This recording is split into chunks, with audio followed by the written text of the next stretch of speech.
Welcome to the Bauer Power Hour, where we pack motorsports, power sports, and the outdoor lifestyle with technology, innovation, news, and good times into an action-packed dirt-flinging show. Hosted by the one and only Charlene Bauer, who's been serving the off-road industry for over 20 years. Time to throw the green flag and get ready for another wild lineup. Thank you for joining us today. I'm your host, Charlene Bauer, and we are back with another exciting episode of Bauer Power Hour. Today's show is presented by Kicker Audio, Discount Tire, BF Goodrich Tires, and the Mopar Pennzoil Fast Lane. BF Goodrich is ready to send you to Gateway Canyons for an amazing getaway. Take advantage of the 4 very easy ways to enter. Go to BFG's website or Off-Road Newswire for more information. Here's another great tip from Discount Tire. Did you know that a penny can tell you if your tire is bald? Place a penny upside down in a tread groove. If you can see all of Lincoln's head, it's time for a new tire. Good tip, huh? Did you know also that Pennzoil gave every participant at the Bantam Jeep Festival a case of oil for their Jeep? Yep, they had a huge truck there. It was pretty impressive. They also did a great video that's on their website if you want to go check it out. And speaking of websites, I was checking out Kicker's websites for Bluetooth options, and not only do they have an option for your in-car system, they also have wireless speakers to use portably or for your desktop. It's a pretty neat setup. This episode's guests are Yamaha Motors' Steve Nessl, Jeremy Forsyth from the Mega Truck Series, Kurt Schneider will join our land use segment to talk about wheeling responsibly, and then 30 Pack Matt will wrap up our show with our weekly Tech and Tool Time. But first, some breaking news. Yellowstone National Park announced that a public lottery started on September 1st to determine the trip dates for snowmobile non-commercially guided leaders wanting to visit Yellowstone this coming winter season. The lottery will remain open until September 30th, 2015.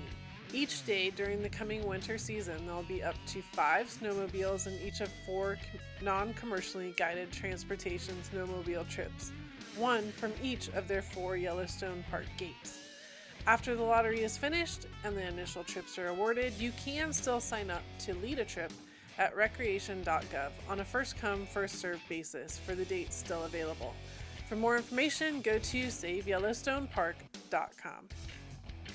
You may not be familiar that the Jeep Performance Parts portfolio offered by the Mopar and Jeep brands provides serious off-roaders with high-end, hardcore quality Jeep parts, including axles, lift kits, bumpers, winches, skid plates, and suspension components.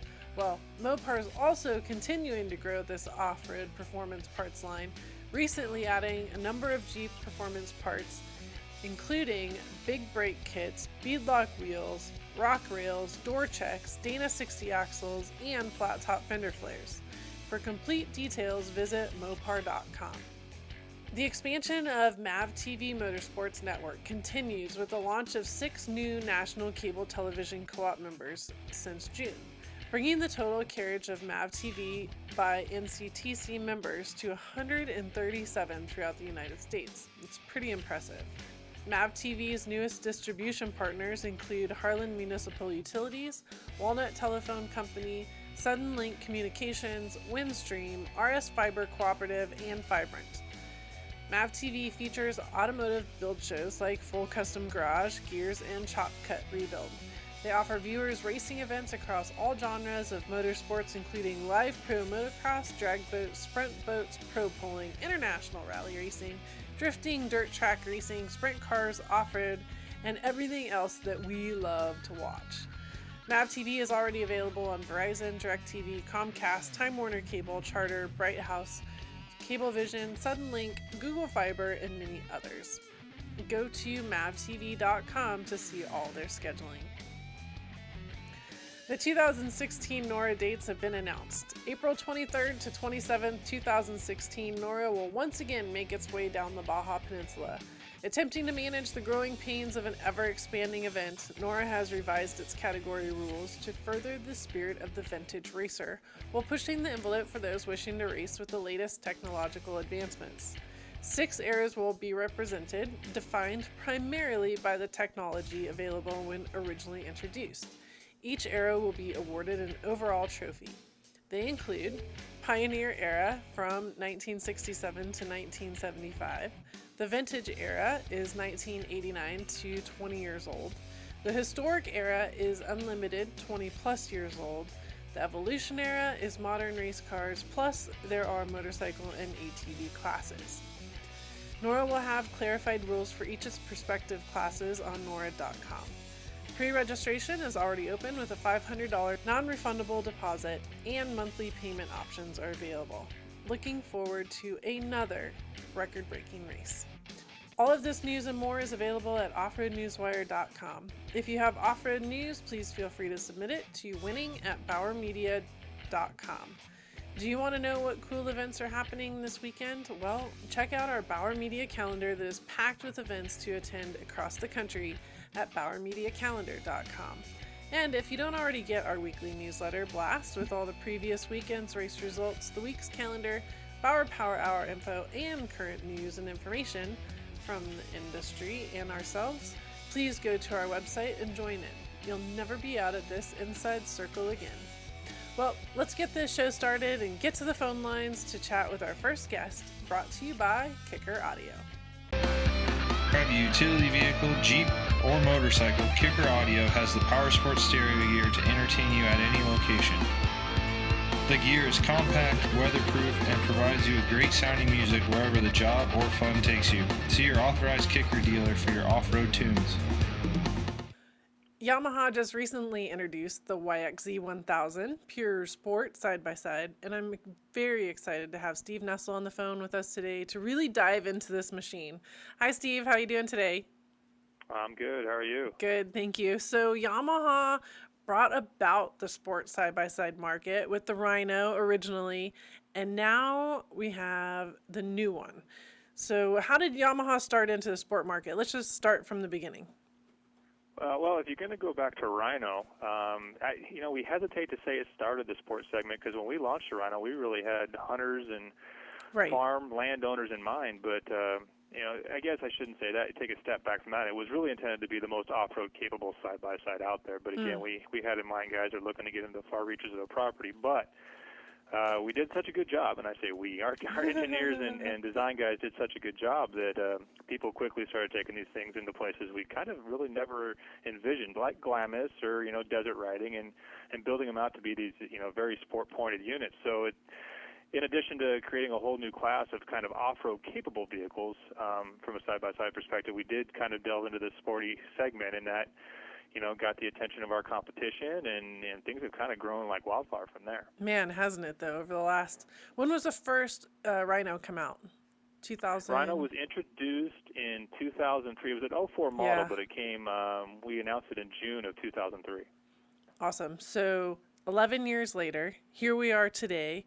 You just released the YXZ1000R, the world's first pure sport side-by-side.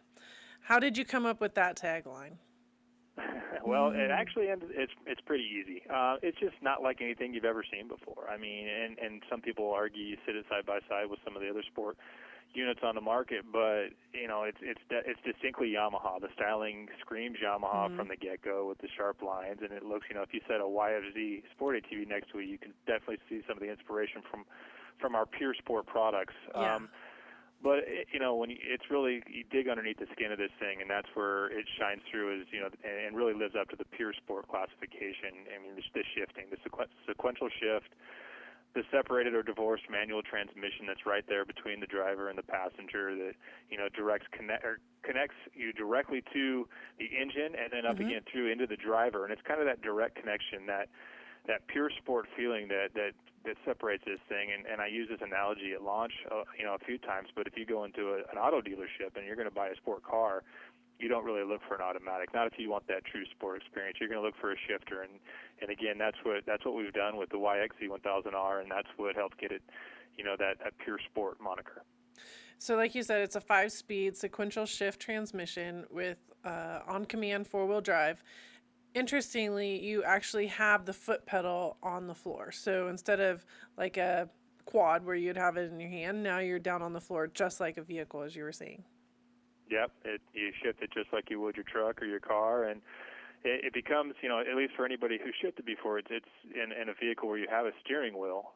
It's very natural. I mean, and it makes it fun. I mean, for me, it's a blast. Yeah. And I don't have a ton of time in it yet, but it is far and away the first thing you notice, and the first thing that'll put a smile on your face is that you're letting out the clutch with your left foot, mashing the gas and just pounding through gears. Cool. On command 4-wheel drive, what do we got? 2-wheel drive and then flip a switch, or? It's actually a dial. It's on the console right below the shifter. So you've got 2-wheel drive, you've got 4-wheel drive limited slip, and then you've got 4-wheel drive differential lock. So you've got our 3 modes. With when you made them to power steering, you don't get that hard steering like you would without power steering in the past, and it's really a unique feature when it comes time to mating it again to a pure sport vehicle. This thing really does do it all. Desert, dunes. You're liable to see quite a few of these at the King of the Hammers next year. Guys are already plotting exactly where they're going to take them and what they're going to do with them. It's fun. This thing's fun as can be in 2-wheel drive, but then if you really want to be, in some technical terrain and some trails and limited slip 4-wheel drive, you do that to get some pulling in the front end through the corners. It's amazing, and again, it's a heck of a lot of fun to drive. I thought something that was really interesting was it's a 3-cylinder engine and a 3-into-1 exhaust. So where did you guys come up with that technology? Did it come out of a different vehicle, or? The engine base comes from our snowmobile line, but the power delivery is, we do have some very proven, some very high-performance 3-cylinder engines in our snowmobiles. So we did, I guess you could kind of poach the technology from over there, but the power delivery is distinctly different. There's not a lot of low end on the snow side of things, and I overheard one of my testing guys telling a press outlet I launched that if we had just stuck that snowmobile engine in this thing, you'd hate it, and it is far from hateable because there's low end torque, plenty of low mid-range power, and so they didn't go back to the drawing board, but they definitely did dig into the engine to make sure that the character and the power is more suited to the side-by-side consumer and I guess all-terrain areas of the world. But we did get the engine base from the snowmobile side. The 3-into-1, obviously 3 cylinders into 1 exhaust coming out the rear, but all of the I guess the headers, the exhaust headers, are actually the same length. So that's for maximized and just efficient power delivery. They really did think it through and went to great lengths to make sure that they were getting as much durable and reliable power out of this thing as possible. And then once we have all this power, now we have all this suspension too, which is a ton of fun. You guys put in Fox suspension.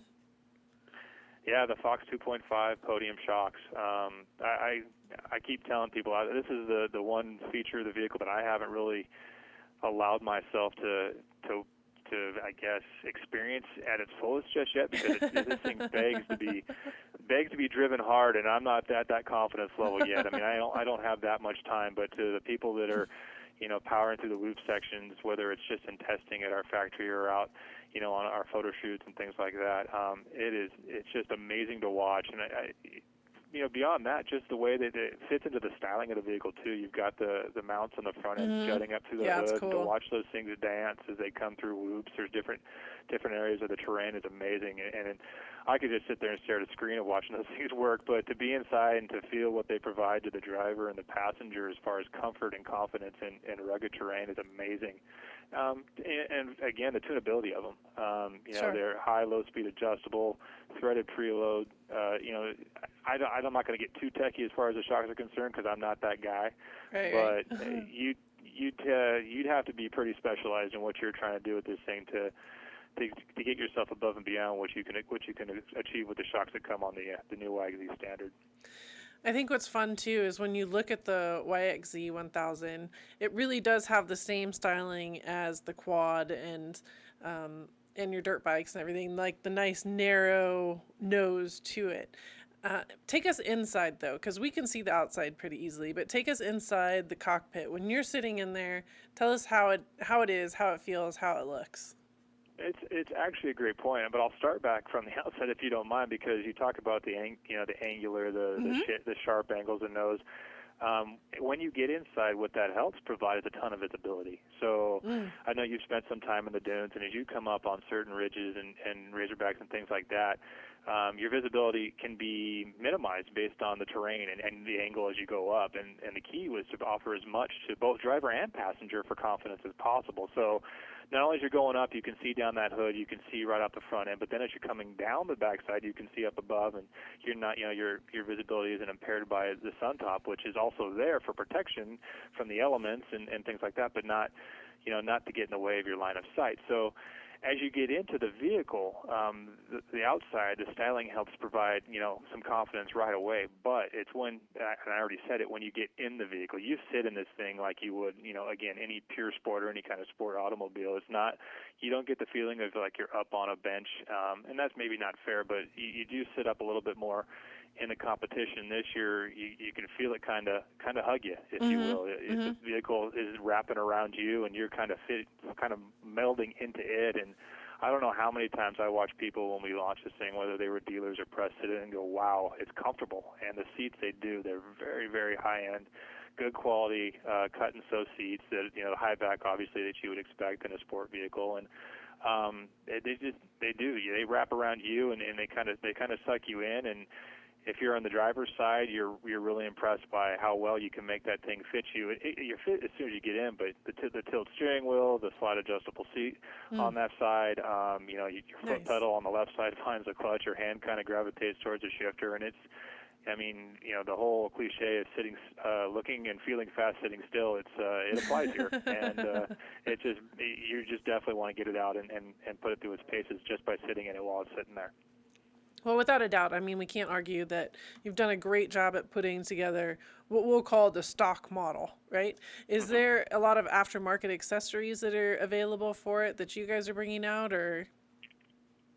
Well, we are bringing out quite a few at launch. I think I wish I had the number. I should have been prepared. I'm sorry. I think it's like 35, and we're talking about things like over fenders, and we've got some mirrors and some cargo boxes and some, one really cool feature is our light bars. I think we've got about 4 or 5 different light bars available. One that's got a halo low, and then complemented by a high beam. So there are quite a few accessories. The aftermarket is clamoring for availability of vehicles. I mentioned and talking with you a little while ago about what's been happening since the launch. I've been busy fielding requests for vehicles. People want to build pipes, and they want definitely want to get exhausts, and guys looking for tweaking some front end geometry for race type stuff or whatever they think they might need to get it out in the desert or on the short course. So my phone's been ringing and my email's been pinging, but we could be in a worse situation. The response to launch has been overwhelmingly positive from a variety of fronts, and to have the aftermarket respond the way they have is just one more feather in the cap of the guys who drew this thing up on the board originally and gave us a great vehicle to be playing with at this point. So it's a great segue into when are the vehicles available?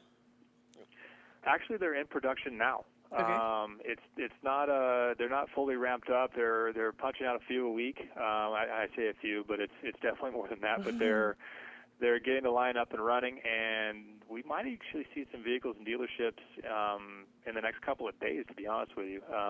But we're looking at guys getting their first one and waiting on their second, third, and 50th. So nice. It's going to be slow going for the first few weeks. We tentatively said October just to be safe, but we'll definitely have some in dealerships prior to that. We just didn't want to overpromise on the consumer front, so to have people, sitting outside their dealership saying, hey, where's mine? Especially since some dealers have actually started taking deposits. So, production is ramping up right now, and again, hopefully we've got some good availability starting here the 1st of October. And all the production is assembled in the USA? It actually absolutely is. They're coming right off the line at our factory just about an hour south of me. I'm in Georgia right now in Kennesaw, and our factory's in Noonan, and every single one made with pride down there. I'll tell you what, no one's more invested in this thing than the factory guys are. They love, and I actually sometimes lay awake at night and just hoping I can do right by them because they are so dedicated to putting out a quality, durable, and reliable product, whether it's a Grizzly or Viking, more on the utility side, or if it's a pure sport vehicle like this YXZ. And they're paying attention, so all the positive, attention that this vehicle's been getting. You can see it in the pride in their faces, and nice. Definitely U.S.-based product, but the world is very interested in this. So U.S. production, but worldwide distribution. So you're going to see these things over in the deserts of Dubai, and we've got people in Australia that are waiting on them, and obviously north of the border in Canada. Everybody is excited, and everybody's waiting for their YXZs to show up. There was a long pause there in Yamaha's history where there wasn't really a sport model that came out. Everybody was after Yamaha. When's it going to come? When's it going to come? When's it going to come? As the other manufacturers brought out their sports model. What were you guys doing in the background? What was the planning? What was the R&D process that today was the day that you launched it? Well, that's a great question. A lot of it about, as far as our approach back into the side-by-side market, a lot of it was business decision-minded. Yeah. The sport market is very passion-oriented. These guys scream from the rooftops what they want, and they sometimes won't be quiet about it, whether it's in the forums or in your face at a show. They definitely want what they want, but the fact of the matter is it's not the biggest piece of the side-by-side market. Not the biggest piece of the pie. The guys who are using these on farms all across the country and using them as tools of the field, sometimes 4, 5, 6 of them at a time, depending on what size of property they have, that's the biggest part of the market. So when we looked at regaining or re-entering and coming in strong, the decision was made, and it wasn't a what's the word I'm looking for? Wasn't a popular one with some people to chase the biggest piece of that pie first. So we came with the Viking and Viking 6 because that's where the volume's at. But I think kind of as you alluded to, with the performance, the high performance, the racing heritage that Yamaha enjoys. I mean, we're in our 60th anniversary here now. People really kind of expected and definitely really wanted a sport model to compete with what was out there at the time.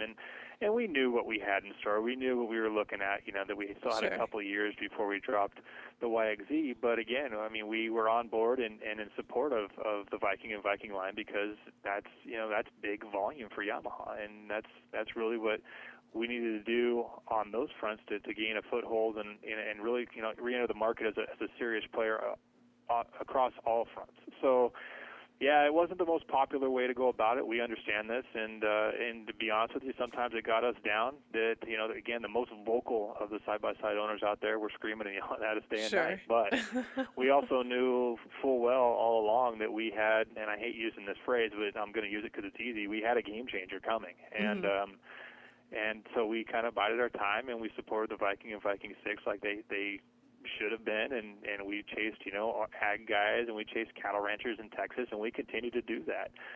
But we're very targeted in our approach for side-by-side product, and those guys, they're Viking owners, and they don't need to, unless they're going to play on the weekends or go on a family vacation, they may not think about a YXZ. And so we designed a vehicle for them, and you set all of our side-by-side vehicles now, the Viking, Viking 6, Wolverine, YXZ, you set them all next to each other, and you can see distinctly who they're pointed at and why. And that's through years and years of market research and product development and making sure that we're giving the right product to the right guys for exactly how they use them out there. Nice. How does Yamaha go about the R&D and testing these? Well, being the marketing guy, I'm not brought into the loop until the very end, but I know that I'm missing my product planner and my testing guy, weeks at a time throughout the year because they're either down at the factory doing testing on the course we have down there, or they're risking it all by going into some public off-road riding areas around the country. Whether it's Glamis or Brimstone or wherever, depending on the product, they do a lot of real-world testing, and they put hours upon hours and I'd say miles upon miles, but sometimes in the factory they talk in kilometers, and I got to do a conversion. But the testing and durability standards are so far above and beyond what our competition holds themselves to that we definitely have a standard that's been set for ourselves and is set in the market for what a Yamaha product needs to be. And so they know this, and they go out and they spend hours and hours and hours at the factory, and they do the same thing out in the field, making sure that not only is the product delivering from a performance standpoint, but that it's lasting. It has a quality and durability that we actually hang our hat on, but people have come to expect from us in the market. Last question. YXZ1000R. Do we get a fancy name out of it? Do we get an animal out of it? Do we get a rhino? Do we get a Wolverine? Or are we YXZing the whole time. Well, I mean, do you want to name it? I don't know. Should we? Well, I know that leading up to launch, we heard a lot of Banshee rumors, and I know, obviously the Banshee is a loved model from yesteryear at this point, but and I've heard both ways, but the canned response for me, the knee-jerk answer is, I mean, we've got a pure sport model in our lineup already on the sport ATV side, and what's it known as? It's the YXZ1000R, and if you're being this serious about performance, if you're being this serious about providing the super high performance consumer with what they want, I mean, do you mess with, and we call them internally pet names. I don't mean to soften a Raptor or soften a Viking or even a Rhino back in the day, but I mean, this thing is all about performance, and we didn't think we needed to mess with anything. We can let the YXZ stand on its own and, go by what is essentially the model code. But cool. When we've named pure sport vehicles before, we've just leaned on that model code and let them establish a name for themselves. I love it. Well, you can find out more about Yamaha online at yamahamotorsports.com, on Facebook under Yamaha Motor USA, and be sure to watch all the videos on their YouTube channel at Yamaha Motor USA. Final word, Steve? No, we're super excited here. We've been waiting to unveil this thing for a long time, again, to make all those pure sport customers happy, and so far so good, and can't wait to see what the future holds and get a lot of these out there during dune season and riding seasons to come. Yeah, I love it. Look forward to playing with one. And now we'll roll into our next guest, brought to you by Discount Tire. When you're driving down the road, the last thing you want to think about is tires. Trust Discount Tire to get you up to speed on the right tire for your vehicle. Log on now to discounttire.com for the best deals on tires and wheels. We're America's largest independent tire store. Come check us out, and we'll show you why. And remember, if ever you're not satisfied with one of our tires, please feel free to bring it back. Thank you. I want to introduce everyone to something kind of new to the scene, the Mega Truck series. These are trucks that are built and designed to take on the nastiest terrain, from deep mud pits to big jumps and twisted obstacle courses. Simply put, it's a monster truck with skinny tires that play in the mud. And most of these trucks are pushing in upwards of 2,000 horsepower and driven by fearless competitors. I want to welcome Jeremy Forsyth from Mega Truck Series to tell us more about them. How are you doing tonight? I'm doing great. How are you, Charlene? Good, thank you. Thanks for taking the time to talk about Mega Trucks. I mean, who doesn't love big trucks running around? And you guys have put together this really cool series. Thanks. Yeah, we're really excited about the success of 2015 and really looking forward to 2016. So this is a new series, right? How did it get started? What was the thought process behind it? A couple of years ago, I was approached by Ryan Anderson. That's the son of Dennis Anderson, who drives the Gravedigger, world-famous monster truck. Mm-hmm. And he approached me at one of our Southern Rock Racing events in West Virginia. And he was at the event and saw the way we put things together, and he just asked if I thought I could put together some kind of series similar to that for the Mega Trucks. And so that's how it all got started. We worked with their team at an event down in South Alabama in 2012, or 2013 actually. Mm-hmm. And the event went off really well, and from there we've just been growing. We put together a full season in 2014 and coming really strong after we teamed up with Average Joe's for 2015, and it's only getting bigger. How many events are in a series?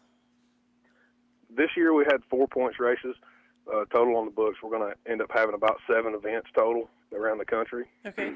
Next year we're looking to have 5 points races and then have a few other events. That way the points races, not every truck can make it to all the points races, so we still try to have some events that doesn't conflict with the points races, but still has huge payouts. And what about points? How do you get points? How does the event work? What's the plan? We tried a few different things. The first season we had you got points for each run, and fastest time got the most points, and then we combined the points on the day. But what we figured out was that to get a true winner of the day, you really need to have combined times and then have points overall on the day. And that's the way we run it. We have electronic timing system set up, and the fastest truck gets, fastest truck, of course, gets the most points. But you have to make 2 clean passes to win, and you get points after the end of the day. So whatever your combined time is, that's where you finish on the day. And then those points accumulate throughout the season, and then we have a championship race at the end of the year. Are these passes, as you're calling them, straight? Are they just like a straight mud bog, or is there more to it than that? No, every track is different. We try to have one straight line run with what's called a hill in the hole race, where you have 3 jumps in sequence, and those jumps land in the mud pit. Every time you jump, you land in the mud pit. Nice. And then we also have an obstacle course race where a straight line truck is not going to be as competitive making turns and left turns, right turns, and on the obstacle course. So that way, each style truck, whether it be a short course racing truck or a straight line truck, you have to build a truck that's competitive on both fronts to be able to win for the day. Okay, I like it. So you have multiple options every single day where you have 3 jumps in a row, you're landing in mud pits, so your truck that's kind of built for straight is successful. And then you have another one that has a whole bunch of turns in it, and you're banking and flinging dirt. I've seen these. They're so much fun. And at the end of the day, it comes down to the fastest overall. Yes. We've done it that way to keep things fresh, and that way one truck doesn't dominate everything that we do. Some series are related, they're just straight line races without jumps, and we're just something different, just Sure. trying to bring something new and fresh to the scene. And so far we've got really great feedback from the spectators, all the fans, the drivers, the sponsors that we have on board. Everybody's really, really digging what we're putting together. How do the events work as far as spectators are concerned? Like, how many spectators are you getting? What other kinds of things are going on during the day? Usually when we go to a park, some of the team shows up on Thursday, everyone else shows up on Friday, and we go ahead and start prepping the track for racing. On Friday night, we have usually have a VIP party for the sponsors to get with the drivers, and all the race teams get together and just talk with each other. Really, really good camaraderie between the drivers, and we have a lot of fans that show up for the VIP parties as well. And then on Saturday, we start track prep. We run water trucks all day, trying to keep the track wet, try to keep the dust down, and keep the mud pits muddy.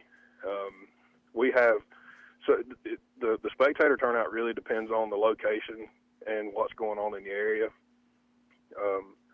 We had, when we went to Rush, we had over 6,500 people in Rush, Kentucky. Nice. Which is normally known for rock bouncing, but we brought mega trucks to Rush, which is something brand new. The park owner, E.B. Lohman, he put together a really nice racetrack for the mega trucks, and we also brought out some rock bouncers for that event, just to keep the park true to what it was originally built for. And we had huge success with that. We had Razor, side by side racing. And then we had the mega trucks and the rock bouncers all in one day. And then once we were done with the racing, about the time the sun went down and started getting dark, we had a full concert series. And I think we had 4 different artists play at that event that night. So we had music playing all the way up to midnight, and the fans really enjoyed just getting to get out there and have a good time. Sure, and that's part of having Average Joe's on board with you guys, right? Yeah, we teamed up with Average Joe's. We met with their team in 2014 and, put a plan together for 2015, and we just went full-blown this year. And teaming up with Average Joe's, they really helped with the marketing, helping to get the word out of what we're doing, just getting a lot more people interested and involved with it. And in doing that, more 5 shops have opened up to build these race trucks, tons of new drivers, lots of new talent getting involved, and the safety of these trucks have really, really came a long way in the last 2 years. Okay, so let's turn our attention to the truck. I feel like we've talked about the event. We understand what it is all about now. So the vehicle that is part of it. Tell us about the truck. Dive into it for us. All the trucks that race in our series you start out with nothing, and from the ground up. A lot of trucks have Chevy bodies, Dodge bodies, Ford bodies, different style bodies, but they're pretty much all fiberglass. The real heart of the truck is all tube chassis from the ground up. They're running the strongest, axles in the business. Our tire size limit is you have to have at least a 45-inch or taller tire, and it has to be a tractor tread, like a V-tread style tire. Okay. The big wide tires don't really do as well with the racing that we do. You just don't get the grip, and the trucks aren't as fast. So most trucks are running skinnier tires, and a lot of the trucks are running blower engines, like drag cars run.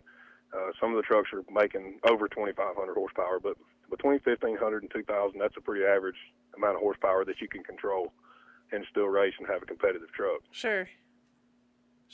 Most trucks are all single-seaters. They use the same style seats, what they use in NASCAR, drive shaft containment systems. We try to take safety as far as we can, and try to keep the fans safe as well as keep the driver safe.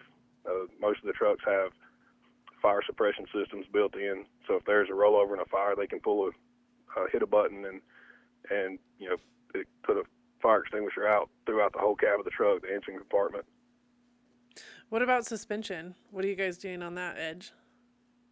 A lot of the trucks are running, they're similar to, I guess you would call them struts. They're not really running coilovers anymore. They're all internally valved and sprung shocks, 18 to 24-inch travel shocks. That way, whenever they jump like they do, these trucks are jumping 30, 40 feet in the air, sure, over 120, 150 feet long jumps and landing on flat ground and never letting up. Did these mega trucks exist before 2012, or is this something that's like a creation of the monster truck group? No, it just kind of just slowly evolved on its own.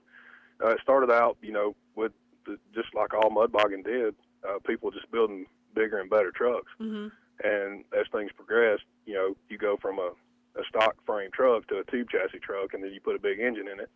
And there was only a handful of trucks out a few years ago, and now there's hundreds of trucks out there. They're competitive, really, with the trucks that race in our series. That many already? Oh yeah, it's huge. The people that we get messages all day, every day of new people coming in. They want to make sure that their truck meets our tech inspection. They want to be able to race. They want to follow the series, and it's we have over 40 trucks sometimes competing at our races, which is huge. With a 45-inch tractor tread tire being your minimum, what seems to be the average height of these trucks? It's definitely not short. No. The roof height of the trucks, they're some of them are around 6.5 feet tall, but the majority of them are probably closer to 7 feet tall to the roof line of the truck. 45-inch tire, of course, is 45 inches, and then probably the most common tire is it's called a 14.9, which is a 49-inch tire. That seems to be the best all-around tire for the deep mud, as well as being able to be fast on the flat track. And as a single-seater, are they still making them wide enough to be, look like it would be a two-seater, where they still have the stability on the edges? Yeah, the axles and everything are still full width. The cabs are full width. They're not really narrowing the actual truck itself up as much. It just gives you more protection for the driver. If you're in the center of the truck, it gives you a better line on the track you're racing on, and it helps to balance the weight out from side to side as well. So with going from only a handful of trucks to over hundreds of trucks today, what kind of an economy has that created for a new kind of a part? Are you guys buying parts off the shelf? Are they modifying them?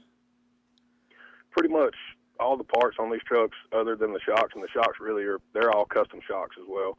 You can't really just go down to Ford Parts or AutoZone and buy the parts that are on these trucks, and you can get your bolts and Heim joints and stuff like that, but pretty much top to bottom, everything is custom. The axle housings are custom fab housings. The chassis, of course, you buy the seat, but Everything else that's in the truck is, other than the performance stuff with the engine upgrades. I mean, you can call Summit and get the parts for that kind of stuff, but everything else it's all one-off custom. There's no two trucks alike in this business. Is there a shop that's doing it, or these are just awesome guys that know their fab and they're in their shops making these things happen? There's fab shops. It's a lot like the I guess the Ultra 4 racing, the rock bouncing. You know, you have dedicated shops that are the most well known for turning out the fastest trucks and the best, the most well built trucks. One of the newest shops that have started building these trucks, and they've designed a whole new chassis that's different from anything anybody's ever seen. It'd be too hard to go in and explain it, but you can look them up. L&W Fab, and they're located in West Georgia. But they build a complete chassis, or the undercarriage of the chassis, all out of CNC, like off a plasma table. Really? The chassis is actually cut out of flat steel. Yeah, and it's really, the technology it always something new's coming out. So there's a couple of shops in Florida. I know Michael Trotter. His shop, or his business name is Trucks by Trotter, and he's got a lot of trucks out there, a lot of really fast trucks, and he's a really, really good driver as well. So he's always competitive. He lets it all hang out every time he races, and he's either going to win or he's going to be on his roof. He's a real exciting driver to watch. So it's safe to say that Mega Truck Series is absolutely in its infancy, and we can watch this grow. Is that fair? Oh yeah. It's not slowing down at all. The social media stuff, as with the outlets that we have with social media, our Facebook page is 80,000 likes on our Facebook page, which is, I mean, that's just phenomenal for me to think that, you know, we come from nothing to this in such a short period of time. Mm-hmm. Yeah. Well, you got to say, you know, mud fling in action, it always gets people's attention, right? Oh yeah. In the South, it does for sure. People love big horsepower. You know, the exhaust on these trucks is open headers. You know, it's loud, it's fast, big tires, mud slinging. It's big action. Maybe too early to ask, and okay if you want to peel out on the question, but any big plans for next year for the Mega Truck Series that you guys have up your sleeve? Not a whole lot different than what we're doing this year. We had looked at maybe changing some things up for 2016, but we want to make sure that we have our stuff, you know, perfect before we take it to bigger and better things. We're looking at maybe possibly taking the series itself into some bigger venues, maybe some arenas and stadiums and that kind of stuff. Some of the guys are actually have got the opportunity to, this year they got the opportunity to run with Monster Jam and take their mega trucks into, you know, some of the bigger football stadiums and stuff with the monster trucks and get out there and run. So that's nice. Opened up a lot of new doors and avenues for the drivers as well. Nice. Well, one of my fun questions, I look forward to your answer. Zip ties or duct tape? Oh, duct tape all day long. What's the most important thing you've held on with duct tape? A drive shaft. Everybody seems to break a lot of drive shafts. That seems to be the thing that has to be held together. Yeah. You get enough duct tape on a U-torn, it'll get you home. Exactly. Well, you can find out more about Mega Trucks online at megatruckseries.com, on Facebook under Mega Trucks Race Series, and on Twitter at Mega Truck Series. Final word, Jeremy? Boggins for babies. There's a little bit of backstory behind that, but yeah, some of the traditional mud boggers are against the racing, so that's where that comes from. All right. Well, now we'll join Kurt Schneider for a few words about our land fight, brought to you by BF Goodrich Tires. Are you driver enough to handle the ultra-high performance of the new BF Goodrich G-Force Comp 2 all-season tire, or the rugged toughness of the all-terrain TA-KO2? From August 31st to September 27th, get a $50 or $70 MasterCard reward card after submission when you buy a set of 4 new BF Goodrich passenger or light truck tires. Head to your local BF Goodrich dealer today. See redemption form for complete offer details. Offer expires 9/27/2015. Void where prohibited. Reward card issued by U.S. Bank pursuant to license from MasterCard International Incorporated. There are a lot of folks out there that pledge every day to land use, and Kurt Schneider happens to absolutely be one of them. You may have seen him hanging out on Pirate 4x4 and writing for Crawl magazine. Hi, Kurt. How you doing tonight? I'm doing great, Charlene. How are you? Good, good. Thank you so much for taking time to join us tonight. I know you always are like a wealth of information, and you come from all kinds of different viewpoints too, which I love. Oh, thank you. Yeah. So what is on your topic list tonight? Well, for tonight, I wanted to talk about responsible recreation Okay. when it comes to off-roading. And a lot of people think they know what responsible recreation, but they think they know what it is. But really, responsible recreation really depends on the area that you wheel in. Oh, interesting. Well, there's so many different types of wheeling, from mud bogging down south to, hill climbs to wheeling in the desert in Johnson Valley. And I'm a Rubicon guy. I wheel the Rubicon all the time. Yeah. Well, what's responsible on the Rubicon isn't the same if you go to Johnson Valley or you go to Moab or you go down south. Okay. It varies, and you really need to know the rules for those specific areas. Okay, one example is on the Rubicon, you have to stay on the trail. You can't go off the trail more than 35 feet from the center line. If you go to the bathroom in the woods, you got to pack it out. But then if you go down to Johnson Valley, where it's more open land, you could basically drive anywhere. There's no single trail to stay on. Mm-hmm. In Johnson Valley, you can't have glass, but we don't really have a problem with glass on the Rubicon as long as you take it out. Sure. It blew me away that in Moab, when I was there in one of the hot tubs, there was oil on the ground, and I'm like, oh my God! And a lot of people were telling me, well, it's not as much of a big deal here as it is on the Rubicon, where if we spill just a little bit of oil or ATF, we try to clean it up right away. So it's important for the OHV community to know that what is responsible recreation in your area isn't the same in others. So how do we know? How do we learn? How do we understand? Really, it's kind of hard going to some of the Forest Service websites or BLM websites and finding the information. Really, it's about meeting people and talking to people on the trail. We can't just be responsible on the trail. Another big thing for me is we need to be responsible as a community on social media. No, my favorite subject. Here we go.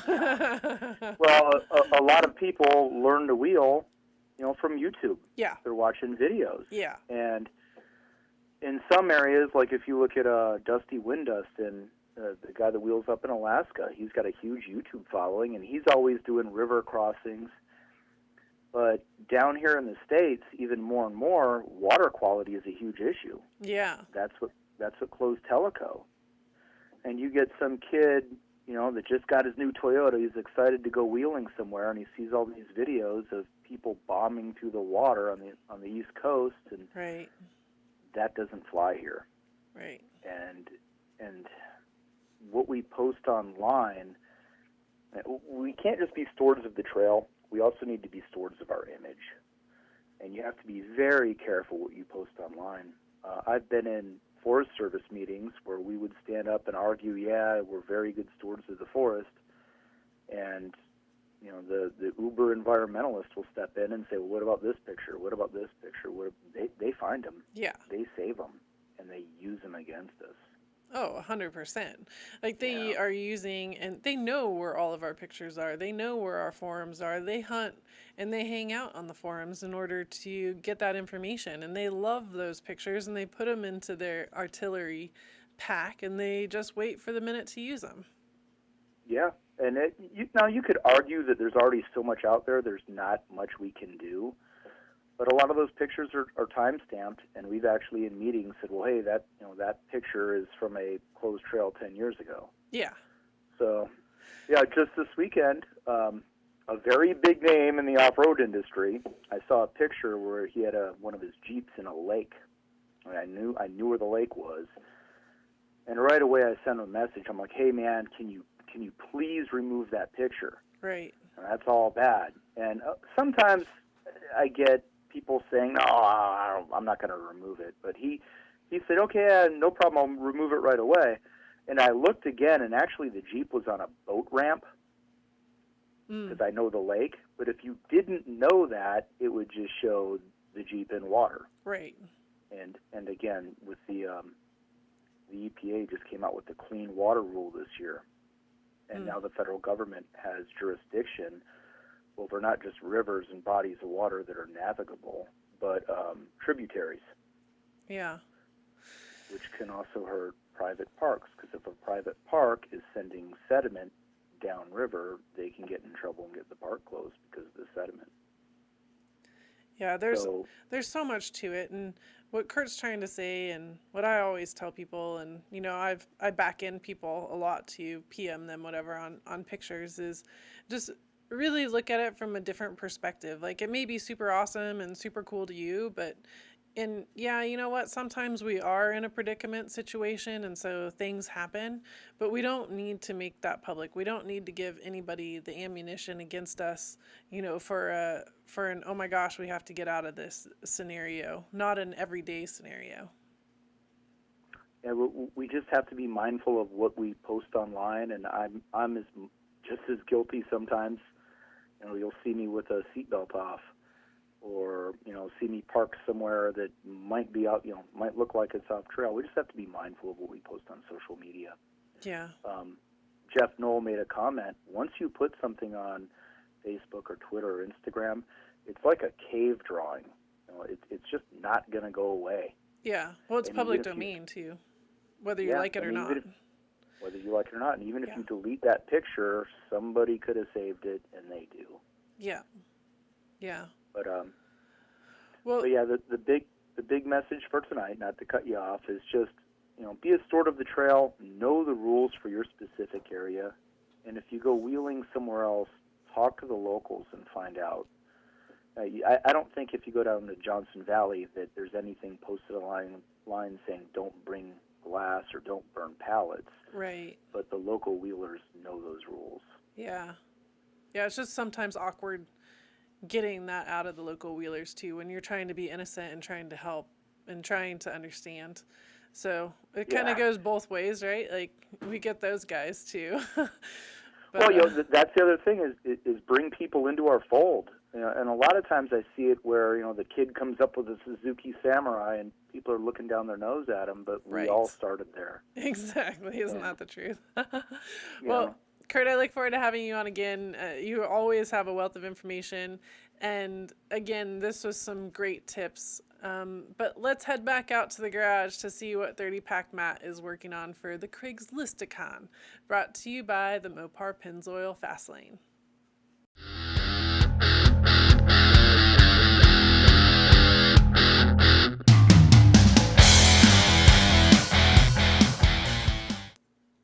Hello, Matt. What do you have in store for us today for the Craigslisticon? Today we're going to do the axle shafts and ball joints as the final step before we bolt Gabe's front axle into his Craigslisticon. Oh, I know. We're getting so close, aren't we? Well, although there isn't like a ton of effort that goes into the install process, we still want to talk about each of the individual pieces because I think you have a lot of insight to both of them. So which one you want to start with? We'll start with the axle shafts. Okay. On this axle, we went with RCV 35 spline JK axle shafts, mostly because Gabe had already purchased the 35 spline ARB, you know, secondhand, and we just had to get some axle shafts that would work with it. Okay. Looking at them now, I don't really see any advantage over the 30 spline. Like, you know, if I were doing it all over, if he was doing it all over again, I would just say find a 30 spline air locker, because the shafts are the same strength. They're made out of the same material, but they are limited with the space that they have to work with. Yeah. So in the end, they're the same diameter out at the outside where the knuckle is. So really, we're not gaining a whole lot of strength, but at least we'll never have a shaft break inside the diff. It'll always be on the outside where it won't mess up any of the seals or anything. So I guess that's a good thing. Yeah, so that was actually really interesting when we got the shafts in and looked at them. And the inside had the 35 spline, but out on the stub, it was a 32 spline. So it shallowed itself out, which they did that in order to fit the factory hubs, right? Which makes sense. The biggest limiting factor is the space you have to work with, and they just can't build big, heavy-duty things because there's no room for it. So it'll be great, and especially what he wants to use it for, and they'll last a lifetime. Sure. And I think that that's kind of another interesting piece. The factory hub is what it is. And if you are going to replace a factory hub, at that point you're up to the Dana 60 level, right? You're really into the aftermarket pieces. Yeah, you're committed to the factory hub because no aftermarket company is making a bigger version. So the way the hub works is it's actually held together with the axle shaft, and you're just limited by the splines. It's pretty hefty. It's 32 spline. It's all good. The other thing that I thought was interesting from the RCV side is the materials that they used are the 4340 chromoly aerospace, the 3M aerospace. And so what they're saying is it's yielding twice as much strength as your stock axle shaft would. So even the person I talked to at RCV said, yeah, there's really not a huge difference over the 30 to the 35 other than what you're putting it into, accommodating it into the locker. But it is definitely that double strength that the axle has that's working for it over the OEM. Yeah, the aftermarket 4340 compared to OEM it's way stronger, and also it flexes. Like, it'll actually give, and it'll twist, and it won't just shatter like a factory shaft will. So a lot of it's adding some forgiveness. If you do bind it up, like it's strong enough to take it, but it also twists a little bit, and it won't transfer all the load to your ring and pinion. So that's something to be thinking about too. And then they said that it eliminates the U-joints too. Yeah, and it's because it uses the Burfield joint like a Toyota would use, or a CV joint, it's a lot smoother operation if you're turned and you're under power. And the other thing is the way the joint works, it's just as strong turned as it is straight. So with a U-joint, the farther you turn a U-joint, the more force it's trying to transfer sideways. Uh-huh. So it actually becomes weaker. The U-joint is always at its strongest when you're not turned at all, when it's straight. And then when you start turning it, it's actually applying more force, trying to break that thing. And with that Burfield style joint, it's a smoother operation, and it's just as strong turned as it is straight. So that's another key point.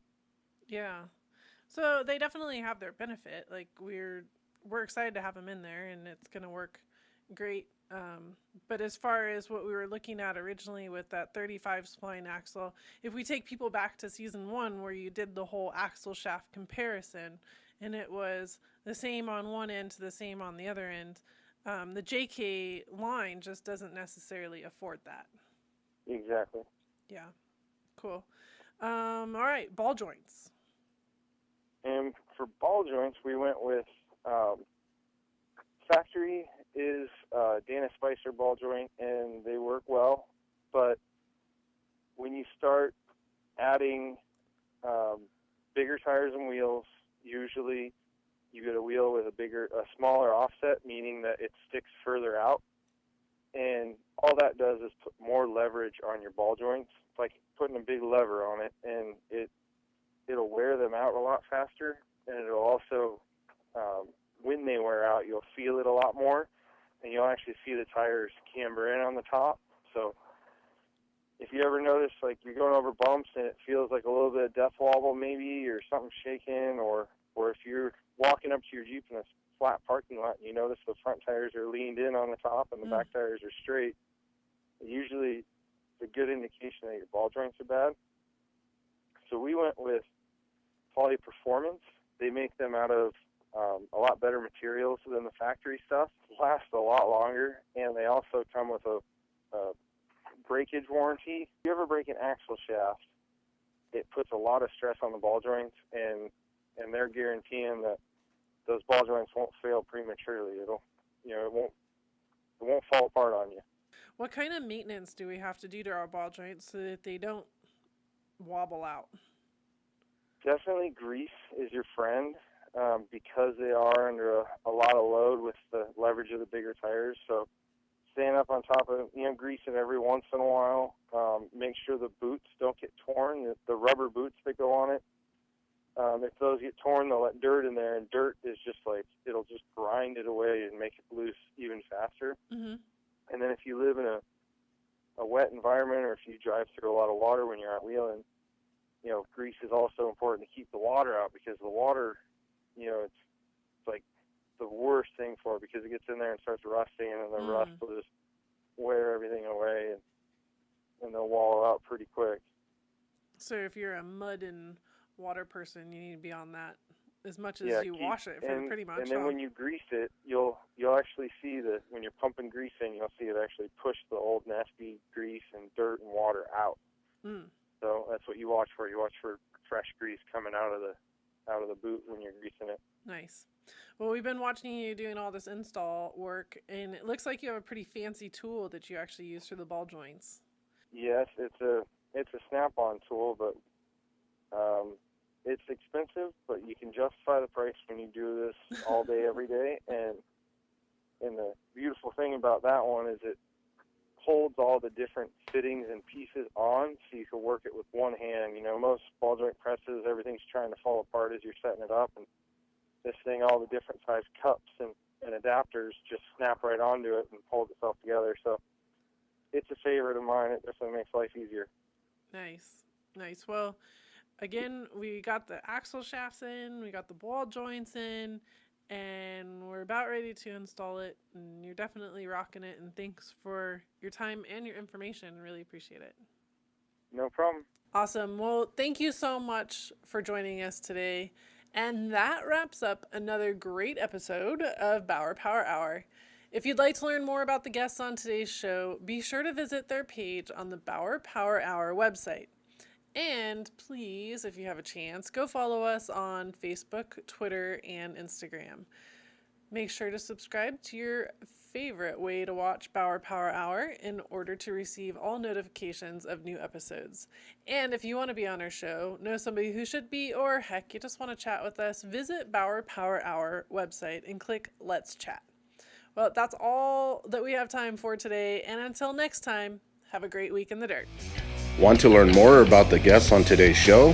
Visit www.bauerpowerhour.com for more information, photos, and videos. Follow us on Facebook, Instagram, and Twitter by searching for Bauer Power Hour Show for daily breaking news updates.